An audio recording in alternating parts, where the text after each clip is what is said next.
dico, PD, Democrazia Cristiana di Ferrara, che io ho fatto una scelta, ho scelto di non avere paura, ho scelto di vivere libera.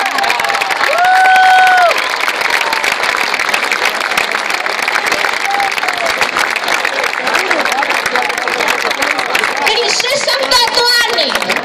avete fatto un deserto sanitario della mia provincia, avete costruito inceneritori, termovalorizzatori, finta geotermia, l'avete costretta a un primato, la provincia con la più alta mortalità per cancro, e io sono un medico e me lo sono venuta a rinfacciare. E non solo questo, perché la mia rabbia è nata profonda nel 2011, in quel maggio maledetto,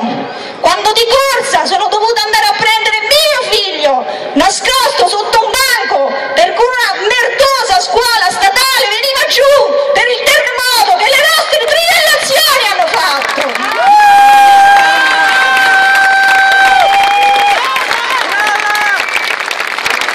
Perché i miei figli sono i loro figli,